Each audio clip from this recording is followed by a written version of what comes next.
और अगर हम लोग नहीं लड़ते तो ये बहाली कैंसिल होने वाली थी, ये विज्ञापन ही रद्द होने वाला था।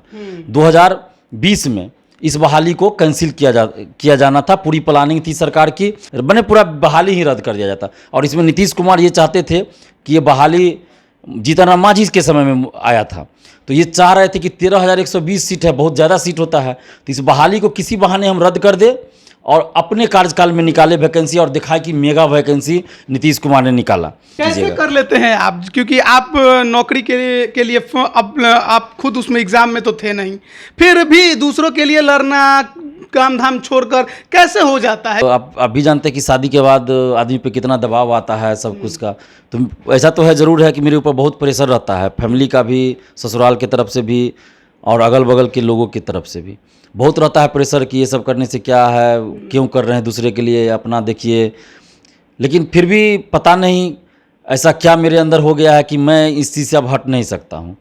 मैं भी बीपीएससी तैयारी करने के लिए पटना आया था और हम भी इस सिस्टम का भुक्तभोगी हैं जहाँ भ्रष्टाचार चरम पे है, सेटिंग होता है, पेपर लीक होता है, इंटरव्यू में मनमाने तरीके से पैसा लेकर नंबर दिया जाता है। ये सब चीज़ से हम भी प्रभावित हुए हैं, उसका शिकार हुए हैं और इसलिए हम इस चीज़ के खिलाफ लड़ने का मुहिम चला रहे हैं और लड़ रहे हैं और एक मिशन बना लिया है अब इस चीज़ को कि अब इस चीज़ को ख़त्म करके ही छोड़ेंगे। कितना लड़िएगा? जब तक हमारे अंदर वो ताकत है, ईश्वर ने जब तक हमें वो ताकत दिया है और छात्रों का जब तक समर्थन रहेगा, प्यार रहेगा, इनका विश्वास मेरे ऊपर रहेगा, तब तक हम लड़ेंगे। तो कोई कुछ बोले हमको इससे कोई फर्क नहीं पड़ता है, बस हम ईमानदारी से काम करेंगे, सच्चाई के रास्ते पे चलेंगे और एक दिन सरकार को, आयोग को झुका देंगे कि उनको बात माननी पड़ेगी। और आज देखिए कि 8 साल बाद ही ये बहाली पूरी हुई, नहीं तो कैंसिल हो जाती। तो नेता से पहले कर्मचारी और अफसर को ईमानदार बनाना जरूरी है। अगर नेता कितना भी बेईमान हो जाए, काम तो करेगा कर्मचारी या अफसर के जरिए ही वो। अगर ईमानदार हो जाए, वो बोले सीधा कि गलत काम हम नहीं करेंगे, नेता मजबूर कितना भी कर दे नहीं होगा। 2 मार्च से हम लोग हस्ताक्षर अभियान भी चला रहे हैं बिहार में, जिसमें हमारा पहला ही मांग था सचिवालय सहायक की वैकेंसी यानी CGL 3 और द्वितीय इंटर स्तरीय की बहाली निकालना। कब तक आपको लग रहा है कि आना चाहिए द्वितीय इंटर स्तरीय? देखिए, हम तो यही कहेंगे कि 10 जुलाई तक आप निकाल दीजिए, 10 जुलाई तक आप निकाल, क्योंकि इसमें कुछ करना नहीं है। सरकार रिक्ति भेज दे, वो वैकेंसी निकाल देंगे। सारी सीटें खाली लग गई प्रथम इंटर स्तरीय में, तो इस तरह की नौबत CGL 3 में ना आए, तो इसलिए अभी कम से कम, अभी तो पीटी का परीक्षा का तिथि भी नहीं इन्होंने नहीं दिया, तो कम से कम अभी आप एडिट का ऑप्शन दे दीजिए, 1 दिन के लिए ही सही या 2 घंटा 1 घंटा के लिए ही सही। उसके लिए आपको जो चार्ज लेना है 200, 150 रुपया, 500 रुपया, ये 1000 जो चार्ज रखना है रखिए। नमस्कार, आप लाइव बिहार देख रहे हैं। मैं हूं राजमोहन तिवारी।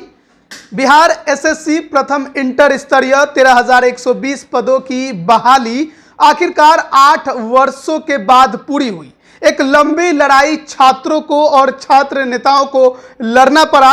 छात्र नेता दिलीप हमारे साथ हैं, जो लगातार इस बहाली को पूरा करने के लिए आयोग के साथ भिड़े रहे, छात्रों के साथ खड़े रहे। और ऐसे में जब शुभकामनाएं हम छात्रों को देते हैं जो चयनित हुए हैं, तो उसके लिए धन्यवाद दिलीप को भी देना चाहिए, जिस प्रकार इन्होंने इस बहाली को पूरा करने के लिए अपना दमखम लगाया। दिलीप, बहाली पूरी हो गई, कैसे देख रहे हैं पूरे 8 साल को?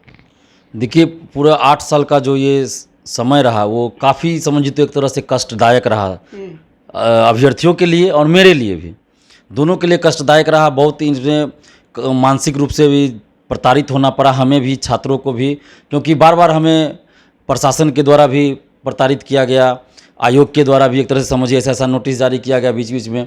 और पीटी के रिजल्ट के लिए भी हम लोग जब आंदोलन किए तो मेरे ऊपर FIR किया गया, ऐसी धाराएं लगाई गई जो कि एक बड़े क्रिमिनल पे लगाई जाती हो। और 13 दिसंबर को भी जब आंदोलन किए, उसमें भी हमें घसीट के जिस तरह थाना ले जाया गया, कुछ छात्रों के साथ पुलिस ने बदतमीजी भी किया, मारपीट भी किया और हमारे ऊपर भी FIR उस दिन दर्ज कर दिया गया। उसमें भी ऐसी धाराएं लगाई गई जो कि बड़े क्रिमिनल के ऊपर भी नहीं लगाई जाती होगी। और कोरोना का उस समय कुछ नहीं था, फिर भी कोरोना प्रोटोकॉल को तोड़ने का, कोरोना, उसके बाद और भी महामारी एक्ट क्या क्या सब लगा दिया गया। तो ये सब सिर्फ इसलिए किया गया ताकि कोई आवाज़ न उठाए, कोई मतलब डर जाए, कोई बोले नहीं, और ये लोग मनमानी करते रहे। और अगर हम लोग नहीं लड़ते तो ये बहाली कैंसिल होने वाली थी, ये विज्ञापन ही रद्द होने वाला था। 2020 में इस बहाली को कैंसिल किया जाना था, पूरी प्लानिंग थी सरकार की, और बहाना भी मिल जाता उनको कोरोना का, जैसे कि कोरोना आया उसके बाद उसी समय इस बहाली को रद्द कर दिया जाता। लेकिन जैसे ही हम लोग को पता चला कि ऐसी बातें चल रही है, चर्चा चल रही है और इस पर सरकार विचार कर रही है, तो हम लोगों ने 17 जनवरी 2020 को पीटी रिजल्ट के लिए ज़बरदस्त आंदोलन किया और मजबूर कर दिया कि आप रिजल्ट जारी कीजिए, नहीं तो हम लोग यहाँ से नहीं जाएंगे। तो नोटिस उसी दिन जारी हुआ था कि 1 महीना के अंदर हम रिजल्ट जारी करेंगे, और जारी कर दिया गया रिजल्ट। उसके बाद ये बहाली प्रक्रिया आगे बढ़ी, नहीं तो वो कैंसिल हो जाता है एग्ज़ाम, बने पूरा बहाली ही रद्द कर दिया जाता। और इसमें नीतीश कुमार ये चाहते थे कि ये बहाली जीतन राम मांझी के समय में आया था, तो ये चाह रहे थे कि 13,120 सीट है, बहुत ज़्यादा सीट होता है, तो इस बहाली को किसी बहाने हम रद्द कर दे और अपने कार्यकाल में निकाले वैकेंसी, और दिखाए कि मेगा वैकेंसी नीतीश कुमार ने निकाला। तो इस फिराक में ये थे। लेकिन ये जो लाखों स्टूडेंट्स इसमें जुड़े थे, 13 लाख अपीयर हुए थे, 19 लाख लोगों ने फॉर्म भरा था इस बहाली में। तो इतने लोगों को नज़रअंदाज करके नीतीश कुमार ये करना चाहते थे। लेकिन हम लोगों ने जब आंदोलन पीटी रिजल्ट के लिए किया तो सरकार भी डर गई और आयोग भी डर गई कि अगर इस बहाली को अगर हम रद्द करते हैं तब तो अभी जब ये हाल है कि ऑफिस के अंदर घुस के ये लोग इतना कर दिए कि दिन भर बैठे रहे, अगर बहाली हम कैंसिल करते थे तो हर जिला में सड़क पे उतर जाएंगे छात्र। तो इस डर से रिजल्ट भी घोषित हुआ और ये बहाली आगे बढ़ी। लेकिन हर स्तर पे आंदोलन करना पड़ा, ये भी एक ऐतिहासिक रहा और ये चीज़ हम लोगों को हमेशा ज़िंदगी भर याद रहेगा। जो अभ्यर्थी इसमें सफल हुए उनको भी, जो अभी असफल हो गए उनको भी, और हमें भी ये ज़िंदगी भर याद रहेगा कि कोई बहाली थी जो 8 साल बाद पूरी हुई और उसमें हर स्तर पे आंदोलन ही करना पड़ा। तो ये बहुत एक तरह से ये दुखदायी भी रहा। लेकिन चलिए, अंततः ये बहाली पूरी हुई और जितने भी अभ्यर्थी इसमें सफल हुए सबको हम बधाई देते हैं, बहुत बहुत बधाई। और उनसे अपील भी करते हैं कि जो संघर्ष आपने इन 8 सालों में किया है, जो कष्ट झेला है, उसको याद रखिएगा और अपने समय में जितना देर आप जॉब में रहिए या जहाँ भी जाइए, आप अपने हाथ से, अपनी कलम से किसी के साथ गलत नहीं कीजिएगा। कैसे कर लेते हैं आप, क्योंकि आप नौकरी के लिए आप खुद उसमें एग्जाम में तो थे नहीं, फिर भी दूसरों के लिए लड़ना, काम धाम छोड़कर कैसे हो जाता है? क्योंकि घर वाले या आसपास वाले भी कहते हैं कि कुछ बोलते नहीं है क्या आपको कि क्यों इस सब चक्कर में पड़े हो, छोड़ दो, अपना काम करो, परिवार चलाओ? क्या इस तरह की ताने बाने आपको सुनने को नहीं मिलते हैं? देखिए, मिलता तो ज़रूर है। और आप भी जानते हैं कि शादी के बाद आदमी पे कितना दबाव आता है सब कुछ का। तो ऐसा तो है, ज़रूर है कि मेरे ऊपर बहुत प्रेशर रहता है, फैमिली का भी, ससुराल की तरफ से भी और अगल बगल के लोगों की तरफ से भी बहुत रहता है प्रेशर कि ये सब करने से क्या है, क्यों कर रहे हैं दूसरे के लिए, अपना देखिए। लेकिन फिर भी पता नहीं ऐसा क्या मेरे अंदर हो गया है कि मैं इस चीज़ से अब हट नहीं सकता हूँ। मैं भी बीपीएससी तैयारी करने के लिए पटना आया था और हम भी इस सिस्टम का भुक्तभोगी हैं जहां भ्रष्टाचार चरम पे है, सेटिंग होता है, पेपर लीक होता है, इंटरव्यू में मनमाने तरीके से पैसा लेकर नंबर देते हैं। ये सब चीज़ से हम भी प्रभावित हुए हैं, उसका शिकार हुए हैं और इसलिए हम इस चीज़ के खिलाफ लड़ने का मुहिम चला रहे हैं और लड़ रहे हैं और एक मिशन बना लिया है अब इस चीज़ को कि अब इस चीज़ को ख़त्म करके ही छोड़ेंगे। कितना लड़िएगा? जब तक हमारे अंदर वो ताकत है, ईश्वर ने जब तक हमें वो ताकत दिया है और छात्रों का जब तक समर्थन रहेगा, प्यार रहेगा, इनका विश्वास मेरे ऊपर रहेगा, तब तक हम लड़ेंगे। छात्र हमेशा रहेंगे, रोजगार हमेशा मांग किया जाएगा, बहालियां हमेशा निकलती ही रहेंगी थोड़ी बहुत, लेकिन हर बहाली के लिए लड़ाई करना क्या इतना आसान है? देखिए, आसान तो नहीं, बहुत मुश्किल है। अभी भी हम जब यहाँ आते हैं आंदोलन के लिए तो कैसे हम पैसा व्यवस्था करके भाड़ा आते हैं वो हम जानते हैं, दूसरा कोई नहीं जानता है। बस भाड़ा, ऑटो भाड़ा, यहाँ भी आते हैं तो अभी हम रूम छोड़े हुए हैं पटना में। 2020 में भी लॉज में रहते थे, 2020 में रूम छोड़ दिए। तो अभी भी हम आते हैं तो आज इस दोस्त के यहाँ रुकते हैं, कभी किसी दोस्त के यहाँ रुकते हैं। तो ये सब तो परेशानी हम झेल ही रहे हैं। आने जाने का जो खर्च होता है वो भी किस तरह व्यवस्था हम करते हैं वो हम ही जानते हैं। लेकिन फिर भी मेरे अंदर एक जुनून है कि इस चीज़ को हमको बदलना है कि प्रतियोगी परीक्षा हो या कोई भी इसमें धांधली ना हो, इस चीज़ पे हम काम कर रहे हैं और एक दिन हम सफल होंगे इसमें। हमें ये पूरा विश्वास है कि हम इसमें सफल होंगे और बिहार से प्रतियोगी परीक्षा से धांधली को मिटा कर रहेंगे, पारदर्शिता लाएंगे और इस मुहिम में हम काम करें। और धीरे धीरे देखिए हम सफल हो भी रहे हैं। शुरू में कोई हमें नोटिस ही नहीं करता था, हम आवाज़ उठा रहे हैं, चिल्ला रहे हैं, आंदोलन कर रहे हैं तो 10 लोग, 20 लोग, 50 लोग, 100 लोग आ रहे हैं, मजाक उड़ा रहे हैं बहुत लोग, कह रहे ये तो पागल है, इसे कर रहा है, किसी पार्टी के लिए काम कर रहा होगा, एजेंट है किसी पार्टी का, इस तरह से कहा जाता था। फिर सोशल साइट्स पे भी कमेंट मेरे बारे में इस तरह आता था। लेकिन तकलीफ भी होती थी, लेकिन फिर भी हम सब कुछ छोड़ के आगे बढ़ते गए कि नहीं, हमको काम करना है। बाकी लोग जो कहते रहे, हम सच्चाई के रास्ते पे चल रहे हैं। मेरा दिल जान रहा है, ईश्वर जान रहा है कि दिलीप कुमार क्या कर रहा है। तो कोई कुछ बोले, हमको इससे कोई फर्क नहीं पड़ता है। बस हम ईमानदारी से काम करेंगे, सच्चाई के रास्ते पे चलेंगे और एक दिन सरकार को, आयोग को झुका देंगे कि उनको बात माननी पड़ेगी। और आज देखिए कि 8 साल बाद ही ये बहाली पूरी हुई, नहीं तो कैंसिल हो जाती। बीपीएससी पहले 5 साल पे वैकेंसी आती थी, हम भी उसका शिकार हो चुके हैं, लेकिन अब हर साल वैकेंसी आती है। लेकिन किसी ने ये नहीं गौर किया कि क्यों आती है। हम लोगों ने उसके लिए बहुत बार आंदोलन किया। यही MS खान जो है हमारे ऊपर लाठी भी चलाई थी, 2016 की बात है, मार के भगा दिया गया था हमको, BPSC ऑफिस से मारा भी गया था, हमारे ऊपर भी लाठी पड़ी थी। लेकिन फिर भी हम लोग वहाँ से बैक नहीं हुए, आगे बढ़े कि नहीं, इस चीज़ को हम लोग को लाना है, सही चीज़ लाना है, नई दिशा दिखाना है बिहार को। प्रतियोगी परीक्षाओं से धांधली मिटे, पेपर लीक रुका। आज देखिए BPSC पेपर लीक हुआ। अगर हम उस चीज़ को उजागर नहीं करते और हम उस चीज़ पे नहीं अडिग रहते कि कैंसिल होना चाहिए, जांच होना, तो क्या होता, नहीं होता। पिछले साल भी तो पेपर लीक हुआ था, कहाँ जांच हुआ, कुछ नहीं हुआ। जांच के नाम पे लिपापोती हुआ, एक सेंटर का कैंसिल करके फिर दोबारा वहाँ एग्जाम लिया गया। 108 कट ऑफ गया, जो आज तक BPSC के इतिहास में नहीं गया। तो इस बार हम अड़े रहे कि इस बार अगर कैंसिल नहीं हुआ, जांच नहीं हुआ, तो हम पूरे बिहार में आंदोलन करेंगे। और कहीं ना कहीं नीतीश कुमार जी को ये लग गया कि ये छोड़ने वाला नहीं है। इसलिए नीतीश कुमार जी के हस्तक्षेप के बाद एग्जाम उसी दिन कैंसिल हुआ, उसी दिन जांच टीम भी बैठ गई और जांच शुरू उसी दिन हो गया, 8 मई को ही। नहीं तो BPSC ने तो जांच टीम बैठाया था 3 सदस्यीय और 24 घंटा का समय दिया था और 3 घंटा के अंदर रिपोर्ट भी आ गया उसका। तो ये सिर्फ इसलिए हुआ कि हम अड़े रहे और सरकार को भी पता होता है कौन क्या कर रहा है। मेरे बारे में नीतीश कुमार जी को, बिहार सरकार को सब कुछ पता है। यहाँ तक कि जितना मुझे नहीं पता होगा उतना उन लोगों के पास डाटा है मेरे बारे में, तो सारा जानकारी। इसलिए हम सच्चाई के रास्ते पे चल रहे, गलत तो कुछ कर नहीं रहे हैं, तो इसलिए हम भी बचे हुए हैं। अगर हम कुछ गलत करते तो आज हम जेल में रहते। ये अलग बात है कि आंदोलन के दरमियान हमें जेल में भेज दिया गया, लेकिन फिर भी हमें न्याय मिला, कोर्ट से बेल मिला, हम बाहर आए। अगर हम गलत होते तो बाहर नहीं आ पाते, जेल में ही रहते। तो अभी हमारी लड़ाई, ये तो समझिए कि एक शुरुआत है। अभी लंबी लड़ाई हमको लड़नी है। तो इसमें हमको बिहार के समस्त छात्र युवाओं और समस्त बुद्धिजीवियों का सपोर्ट चाहिए और हम बिहार को बदल के दिखाएंगे, बिहार को नई दिशा दे के दिखाएंगे और बिहार को विकास की तरफ ले जाएंगे। ऐसा हम इसलिए बोल रहे हैं क्योंकि जो प्रतियोगी परीक्षा होती है, जो बहालियाँ आती हैं, उसी से सिलेक्ट होकर लोग जाते हैं, अफसर बनते हैं, कर्मचारी बनते हैं। और सरकार का जितना भी योजना हो, चाहे केंद्र सरकार या बिहार सरकार, उस योजना को क्रियान्वित करना अफसर और कर्मचारियों का ही काम होता है। अगर उनकी नियुक्ति में अगर धांधली होगी, पैसा देकर वो लोग सरकारी जॉब में जाएंगे, तो फिर तो उस योजना का लाभ सही लोगों तक पहुंचेगा ही नहीं। तो बिहार विकास कैसे करेगा, आगे कैसे बढ़ेगा। हम लोग इसलिए इस मिशन पे काम कर रहे हैं। लोग विकास की बात कर रहे हैं, चिल्ला रहे हैं कि बिहार विकास नहीं कर रहा है, विकास करेगा, ये योजना लाओ, वो योजना लाओ। लेकिन उस योजना को क्रियान्वित करने के लिए जो अधिकारी और कर्मचारी होते हैं, उनकी नियुक्ति जब तक सही से नहीं होगी, उसमें जब तक ईमानदार लोग नहीं जाएंगे, तो नेता भी ईमानदार हो जाएगा। अगर कर्मचारी भ्रष्ट है तो फिर नहीं काम होगा, फिर लूट खसुट होगा। तो नेता से पहले कर्मचारी और अफसर को ईमानदार बनाना जरूरी है। अगर नेता कितना भी बेईमान हो जाए, काम तो करेगा कर्मचारी या अफसर के जरिए ही वो। अगर अफसर अगर ईमानदार हो जाए, वो बोले सीधा कि गलत काम हम नहीं करेंगे, नेता मजबूर कितना भी कर दे, नहीं होगा। अगर एक अफसर को मजबूर नेता करेगा, अगर वो नेता ईमानदारी से काम करने पर अड़िग है, तो क्या होता है, उसको हटा दिया जाता है, दूसरे को ला जाता है। अगर दूसरा अफसर भी कहे कि नहीं हम गलत नहीं करेंगे, जो कानून के तहत है वही करेंगे, कितना को आप हटाइएगा, नहीं हटा पाइएगा। अभी भी एग्जाम्पल है बिहार में, बहुत सारे ऐसे ऑफिसर है, शिवदीप लांडे को देख लीजिए, वो ईमानदार व्यक्ति है, सही से काम करते, उनको यहाँ से वहाँ ट्रांसफर किया गया, राज्यपाल का OSD बना के सेंट्रिंग में डाल दिया गया, फिर भी वो नहीं झुके, महाराष्ट्र चले गए, फिर बिहार आए हैं। तो आप ईमानदारी से काम कीजिएगा। अगर सभी अफसर ईमानदार हो जाएंगे, सभी कर्मचारी, तब तो फिर नेता कुछ कर ही नहीं पाएगा, गलत कर ही नहीं पाएगा।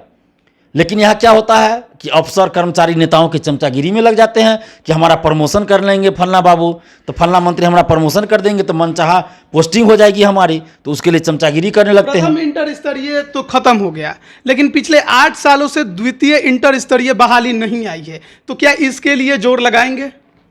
बिल्कुल, इसके लिए हम लोग जोर लगा रहे हैं और 2 मार्च से हम लोग हस्ताक्षर अभियान भी चला रहे हैं बिहार में, जिसमें हमारा पहला ही मांग था सचिवालय सहायक की वैकेंसी यानी CGL 3 और द्वितीय इंटर स्तरीय की बहाली निकालना। तो सचिवालय सहायक की वैकेंसी 6 अप्रैल को आ गया और द्वितीय इंटर स्तरीय के लिए भी हम लोग कर रहे हैं और अब और करेंगे, चूंकि प्रथम इंटर स्तरीय अब पूरा हो गया, तो अब द्वितीय इंटर स्तरीय आना चाहिए। 8 साल से ये बहाली नहीं आई है और 40,000 के लगभग सीट खाली है पूरे बिहार में कर्मचारियों की।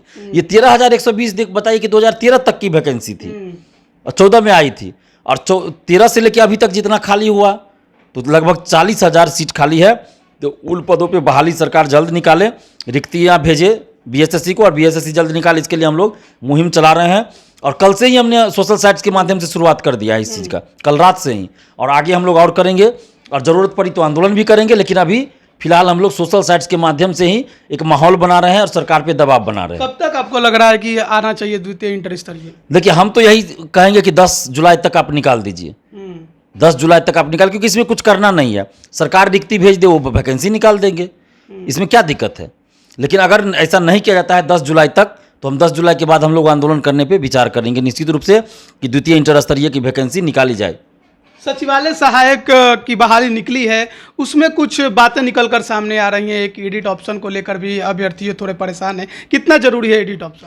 देखिए, एडिट ऑप्शन बिल्कुल दिया जाना चाहिए, क्योंकि अभी जो प्रथम इंटर स्तरीय बहाली में बहुत सारे लोग छटे हैं, वो मिसमैच की वजह से, कैटेगरी मिसमैच या कोई और इन्फॉर्मेशन गलत उस समय भरा गया था, बाद में सुधार नहीं हुआ, इसके वजह से ये लोग बाहर अभी हुए हैं बहुत लोग, जबकि वो काउंसलिंग भी करवा चुके थे।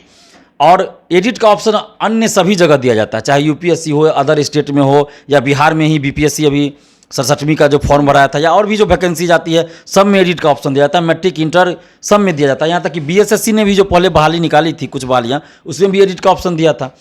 और इसमें 50,000 से ज़्यादा स्टूडेंट्स ऐसे हैं जिनका कि कुछ ना कुछ गलती हुआ है, तो या तो होगा कि इन लोगों को एडमिट कार्ड ही नहीं बहुत का इसमें जारी होगा, तो उस समय फिर परेशानी होगा, सब लोग धरना देंगे, कोर्ट जाएंगे, फिर एग्ज़ाम पे रोक लग सकता है, एग्ज़ाम बाधित होगा। मान लीजिए ये लोग अगर एग्ज़ाम दे भी देते हैं, रिजल्ट आ जाएगा, फिर बाद में इन लोगों को काउंसलिंग के समय दिक्कत होगा, या काउंसलिंग करवा भी लेंगे तो फिर सिलेक्शन नहीं होगा अंतिम रूप से। प्रथम इंटर स्तरीय में काफ़ी सीटें खाली रह गई इस वजह से। बिल्कुल बिल्कुल, बहुत सारी सीटें खाली रह गई प्रथम इंटर स्तरीय में, तो इस तरह की नौबत सीजीएल 3 में ना आए, तो इसलिए अभी कम से कम, अभी तो पीटी का परीक्षा का तिथि भी नहीं इन्होंने नहीं दिया, तो कम से कम अभी आप एडिट का ऑप्शन दे दीजिए, 1 दिन के लिए ही सही, या 2 घंटा 1 घंटा के लिए ही सही, उसके लिए आपको जो चार्ज लेना है 200, 150 रुपया, 500 रुपया, 1000 जो चार्ज रखना है रखिए, इतना तो आप कर दीजिए, लेकिन एडिट का ऑप्शन आप दीजिए।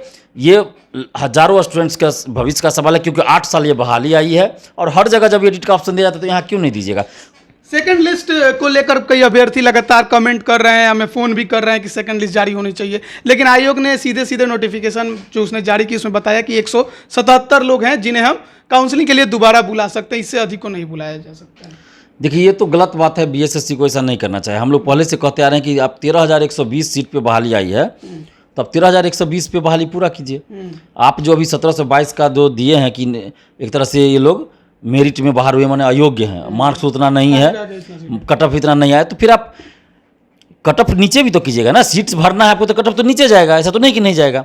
जिस पोस्ट के लिए आपको नहीं मिल रहा है तो फिर कट ऑफ नीचे कीजिए उसका, कट ऑफ नीचे आप सीट भरिए ना। इतना स्टूडेंट आपको जो काउंसलिंग करवाए हैं, और उससे अलावा जो 63,000 स्टूडेंट है जिन्होंने मेंस पास किया है, मिनिमम क्वालिफाइंग के मार्क्स के आधार पे आपने जो उनको सफल घोषित किया, तो इस बहाली में उसी से आपको लेना है ना। अरे ऐसा तो नहीं कि आपको बाहर से कोई करा कि बाहर वाले अभ्यर्थी को दे दीजिए। जो इस बहाली में मेंस पास करके टाइपिंग फिजिकल सब दे के यहाँ तक आए हैं, तो उसमें से आप लीजिए, तो तब सीट भरना आपको, ये तो प्रतियोगी परीक्षा है ना, कम्पिटिटिव नेचर है, तो आप कट ऑफ नीचे कीजिएगा, सीट फुल हो जाएगा, खाली नहीं रहेगा। लेकिन आप जिद बना लीजिएगा कि नहीं हम 15,000 या 14,000 का काउंसलिंग कराए तो इसी में से सिर्फ लेंगे, और इसमें भी 1722 का आप अलग तरीके से कर दिए, तो कोई ना कोई पोस्ट मिलना चाहिए इन लोगों को। तो आप उसके लिए इनको चाहिए कि कर दे, क्योंकि ये लोग 8 साल से लगे हुए हैं, और हजारों अभ्यर्थी हैं जिनका कि उम्र समाप्त हो चुका है, अब कहीं भी फॉर्म नहीं भर सकते हैं नौकरी के लिए, और इधर सीट खाली रह जाएगा, तो ये क्या मतलब नौटंकी है, ये तो अमानवीय हो जाएगा, किसी को फायदा नहीं है, सरकार को भी फायदा नहीं है, आयोग को भी कोई फायदा नहीं है, और यहाँ स्टूडेंट जो है बेरोजगार रहेंगे, अमानवीय व्यवहार इस तरह से हो जाएगा इनके साथ, तो ऐसा नहीं होना चाहिए। 13,120 सीट भरना चाहिए, हम ये शुरू से मांग करते आए, आज भी कर रहे हैं कि आप सभी सीटों को भरिए।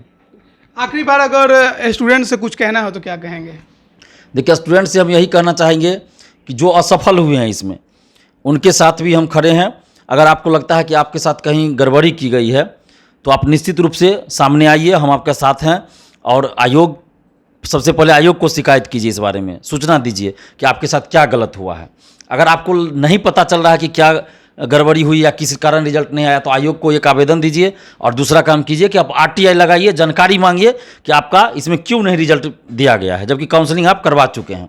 और जो लोग सफल हुए हैं उनसे भी हम ये सबसे पहले तो उनको बधाई देते हैं बहुत बहुत कि 8 साल से आप लोग धैर्य रखिए, लंबी लड़ाई लड़े, उसके बाद आप सफल हुए हैं।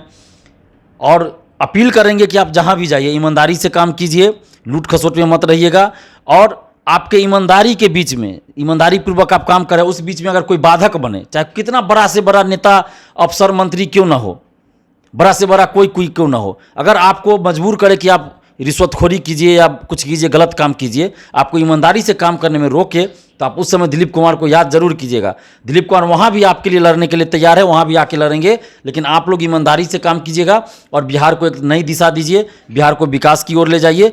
और जो लोग सफल हुए हैं उन सभी लोगों के साथ हम आगे भी जुड़े रहेंगे ताकि बिहार को एक नई दिशा दे सके हम लोग। और आप लोग भी जुड़े रहिएगा। अगर आपको लगे कि दिलीप कुमार अच्छा काम कर रहा है, दिलीप कुमार बिहार के हित के बारे में सोच रहा है, तो आप लोग भी हमसे जुड़े रहिएगा। और 10 दिन 20 दिन 1 महीना 2 महीना जितना हो, आप लोग हमें, अभी तो बहुत फ़ोन आ रहा है तो हम रिसीव नहीं कर पा रहे हैं, लेकिन बारी बारी से कॉल बैक ज़रूर करेंगे। समय 2 दिन 4 दिन 5 दिन 10 दिन भी हमको लग सकता है, क्योंकि फ़ोन मेरा थोड़ा सा भी मैंने 5 सेकंड भी नहीं रुक रहा है, फ़ोन आ जा रहा है, तो हम रिसीव भी सबका नहीं कर पा रहे हैं। तो जिन लोगों का रिसीव नहीं कर रहे हैं उनको बारी बारी से हम कॉल ज़रूर करेंगे। लेकिन जो लोग कॉल नहीं किए या किए हम रिसीव नहीं भी किए, तो कम से कम आप 2 महीना के अंदर भी या 3 महीना जो भी आपको लगे, कभी ना कभी कॉल ज़रूर कीजिएगा। हम आप लोगों से जुड़े रहना चाहते हैं और एक ग्रुप बनाएंगे, माने एक संगठन की तरह हम लोग जुड़े रहेंगे। और आगे भी आपके साथ कहीं कुछ दिक्कत होगा तो हम लोग मिलकर लड़ेंगे। और आप लोग भी हमारा सपोर्ट कीजिएगा ताकि हम बिहार के विकास के लिए काम कर सके, बिहार को एक नई दिशा देने के लिए काम कर सके। और आप लोग हमारा सपोर्ट कीजिएगा ताकि हम मजबूती के साथ आगे भी छात्र हित में और जनहित में लड़ाई लड़ सके। बहुत बहुत धन्यवाद दिलीप। तो ईमानदारी पूर्वक काम करिएगा, ये कहना है दिलीप का कि बहुत लंबी लड़ाई लड़के आपको ये नौकरी मिली है, तो ज़रूरत है कि आप उसको सही तरीके से ले और आम जनमानस की सेवा करें। देखिए, बिहार में कई छात्र संगठन होंगे राजनीतिक दलों के, लेकिन छात्रों के हित में वो लड़ते होंगे शायद ही ये कभी आपने देखा होगा। पॉलिटिकल मुद्दे पर ही वो भी खुलकर सड़कों पर उतरते हैं, लेकिन जब बात छात्रों के हित की होती है, जब बात उनके रोजगार की होती है, उनके हक के लिए होती है, तो ये छात्र संगठन भी जो राजनीतिक दलों के हैं वो दिखाई नहीं देते हैं। लेकिन कोई एक व्यक्ति जो इन छात्रों के साथ हमेशा नजर आया वो दिलीप हैं। इन्होंने बताया कि किस वजह से वो छात्रों के लिए लड़ते हैं, खुद भी भुक्तभोगी रहे हैं, तो एक नई दिशा बिहार को देने का प्रयास कर रहे हैं। लेकिन जरूरी है कि उसके लिए आपका सहयोग भी इन्हें मिलता रहे। अब बने रहिए लाइव बिहार के साथ, तमाम अपडेट हम आप तक पहुंचा रहे हैं। आप सभी का बहुत बहुत धन्यवाद। लाइव बिहार YouTube पर सब्सक्राइब और Facebook पर लाइक जरूर करें।